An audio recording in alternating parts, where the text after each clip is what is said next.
Hello friends. మనం art and culture నుంచి questions చూద్దాం. ఈ క్వశ్చన్స్ మనకి యూపీఎస్సీ వారు రీసెంట్గా కండక్ట్ చేసినటువంటి సిడిఎస్ 2026 ఎగ్జామ్లో అడగడం జరిగింది. ఫస్ట్ క్వశ్చన్ వచ్చి రాణి గుంప కేవ్ ఒడిస్సాకు సంబంధించి 3 స్టేట్మెంట్స్ ఇచ్చారు. వాటిల్లో కరెక్ట్ స్టేట్మెంట్స్ ఏవి అని అడిగారు. ఫస్ట్ స్టేట్మెంట్ ఒకసారి గమనించండి. Rani Gumpha cave is plain and contains no murals or sculptures. మనం యూపీఎస్సీ వారి సెంటెన్స్ ఫ్రేమింగ్ గురించి డిస్కస్ చేసుకున్నాం. యూపీఎస్సీ వారు ఏదైనా స్టేట్మెంట్ని ఇన్కరెక్ట్ చేయడానికి నో అని డెలిబరేట్గా యాడ్ చేస్తారు.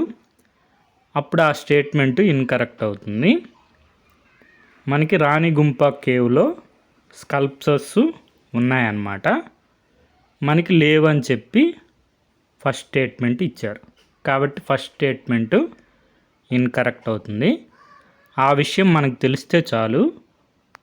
ఫస్ట్ స్టేట్మెంట్ ఉండే ఆప్షన్స్ అన్నీ ఎలిమినేట్ అయిపోయి కరెక్ట్ ఆన్సర్ మిగులుతుంది.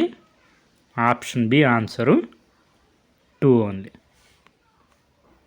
రాణి Gumpha cave is a 2 storied cave, అంటే 2 అంతస్తుల కేవ్.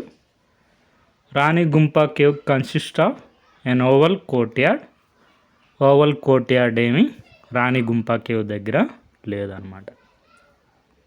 మనకి నితిన్ సింగ్ అనే సార్ బుక్లో Rani Gumpha cave in Udayagiri is double storied, అంటే 2 storied and has some beautiful sculptures. మనకి ఫస్ట్ స్టేట్మెంట్ ఏమని ఇచ్చారు? నో స్కల్ప్చర్స్ అన్నారు. అందుకే ఫస్ట్ స్టేట్మెంట్ ఇన్కరెక్ట్ అయింది. ఆ విషయం తెలిస్తే చాలు, మనకి ఆన్సర్ వచ్చేస్తుంది. మనం ప్రీవియస్గా ఈ క్వశ్చన్ చూసాం. యూపీఎస్సీ వారు సిఏఎస్ఎఫ్ ఎగ్జామ్లో అడిగారు 2026లో. ఈ క్వశ్చన్లో కూడా అబ్జర్వ్ చేయండి. First statement there is no reference to betel leaf in Charaka Samhita and Sushruta Samhita. ఇక్కడ ఈ నో అనే వర్డ్ని యాడ్ చేశారనమాట ఈ స్టేట్మెంట్ని ఇన్కరెక్ట్ చేయడానికి. ఈ ఒక్క విషయం తెలిస్తే చాలు, మనకి ఆన్సర్ వచ్చేస్తుంది. Option C answer. Kalidasa Raghuvamsha associates the practice of betel leaf chewing with South India. పట్టు mentions fields of areca plants. ఈ 2 statements correct. There is reference to betel leaf in Charaka Samhita and Sushruta Samhita అని ఉండాలి.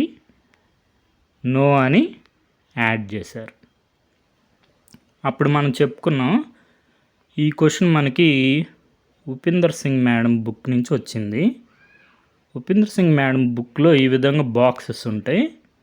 ఈ బాక్సెస్ నుంచి యూపీఎస్సీ వారు questions మనకి frame చేస్తున్నారు. మనకి సిడిఎస్ 2026 ఎగ్జామ్లో ఈ క్వశ్చన్ అడిగారు. ఇది కూడా మనకి ఉపేందర్ సింగ్ మేడం బుక్ నుంచే వచ్చింది. The bower manuscript is known for being a valuable source on which one of the following subjects in ancient India. మనకి ఆన్సర్ వచ్చి మెడిసిన్.